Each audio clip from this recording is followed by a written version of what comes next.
sekda untuk ikut pantau kotoran dalam mengukur itu, dan dia menjadi saksi. Dan kami juga mengundang Ketua Komisi 1 sebagai mitra kerja Kesbangpol. Ketua Komisi 1 kami undang melalui pimpinan DPRD, Ketua DPRD, untuk ditetap beliau tidak sempat hadir. Tapi yang hadir di ruangan sini kan ada Pak Sekda dan ada Pak Asisten 1. Nah, Pak Sekda dan Asisten 1 menyaksikan petugas kami ini dalam melakukan pengukuran itu. Yang ukur itu tak ada pegawai Kesbangpol. Karena pegawai Kesbangpol tidak punya keahlian di situ. Yang ukur dari kesehatan, dari teman-teman PPI dan dari TNI Polri. Mereka yang ukur. Mereka ukur begitu, disaksikan oleh Sekda dan disaksikan oleh Asisten 1. Sekda yang menyatakan out, tidak lulus. Ketika Nana berdiri, dia siswa atau siswi berdiri di bawah kayu ini, kenapa? Kalau ada ruang di sini, otomatis tidak lulus. Karena itu pasti. Iya, itu yang terjadi. Nah, esoknya baru kita ukur secara detail.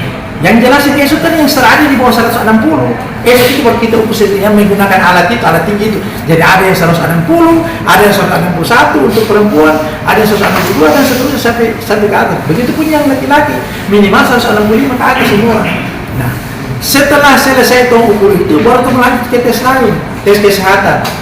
Diperiksanya tekanan darahnya, diperiksanya bagaimana buta warna atau katarak. Itu bukan pegawai Kesbangpol yang tes, itu petugas kesehatan yang tes. Karena kita serahkan kepada ahlinya. Mengukur bagaimana melihat dia punya kaki ini ada varises katarak, dia bentuk kaki O katarak, bentuk kaki X katarak. Itu bukan pegawai Kesbangpol, tapi teman-teman yang punya keahlian di situ yang tergabung dalam tim. Nah, begitupun setelah itu kita lakukan tes PBB. Kalau yang tadi kan Parade namanya, seperti Parade.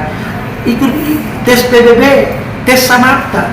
Itu ada rekan-rekan dari Kodim. Kita bekerja sama dengan Kodim. Kita pinjam peralatan dari Kodim. Kita serius itu. Nah, ketika ada tuduhan yang menyatakan bahwa kami Kesbangpol nepotisme KKN, saya nyatakan bahwa ada anak kandung dari pegawai Kesbangpol tidak lulus, ponakan kandung dari staf Kesbangpol tidak lulus. Kita fair. Saya ingat, saya kasih ulang lagi bahwa pada saat tes itu saya undang Sekda dan saya undang Asisten 1. Mereka berdua yang ikut menyatakan ini lulus, ini tidak lulus. Ini kalau dibilang bahwa itu KKN, apakah Pak Sekda KKN? Apakah Pak Asisten KKN? Kan tidak seperti begitu. Ini kita transparan, disaksikan oleh siswa-siswa yang lain semua di luar situ. Terbuka, kita tidak. Orang tua juga bisa lihat pada saat itu. Nah, yang namanya seleksi itu kan pasti ada yang gugur. Kalau tidak ada yang gugur, itu pendaftaran namanya, nggak usah kita seleksi aja. Nah, yang berdaftar itu 100 orang lebih, 200 orang lebih, tapi banyak yang gugur di awal karena ada kelas 2.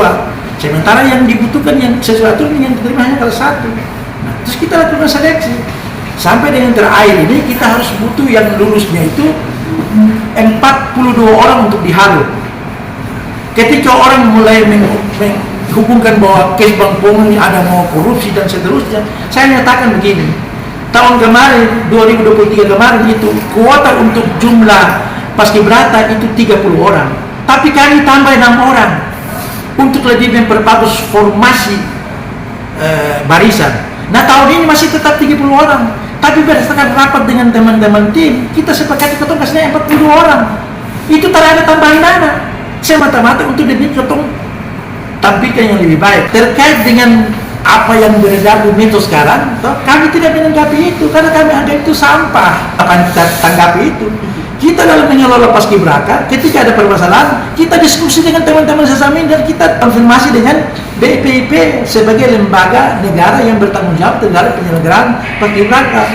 Kita tidak punya, kita harus bertanya pendapat dari mantan-mantan paskibraka yang seenak perlu aja bicara tagonon di Facebook. Kita bukan seperti begitu. Kita kerja siang malam. Kita serius di sini.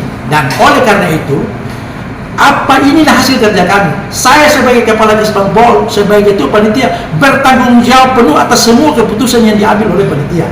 Saya bertanggung jawab atas ini.